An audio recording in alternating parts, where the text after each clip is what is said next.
আপনি আমার ঘরে অথবা আমার মনে কোন জায়গাতেই জায়গা নেই। বিকজ আমার মা আমাকে বাধ্য করেছে বিয়েটা করার জন্য। কিন্তু আপনাকে আমি কোনোভাবেই আমার জীবন সঙ্গী করতে পারবো না।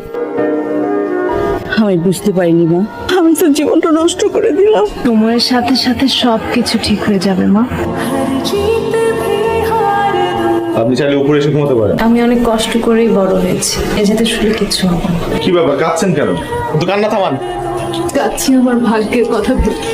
আমি আসলে বিয়েটা করতে চাই নাই, কারণ আপনাকে দেবার মতো ভালোবাসা আমার নেই। আমাকে দেবার মতো ভালোবাসা কেন নেই আপনার কাছে? আমি একটা মেয়েকে পাগলের মতো ভালোবাসতাম, তো ও আমার ভালোবাসাটাকে তুমড়ে মুচড়ে ফেলে দিয়ে চলে গেছে।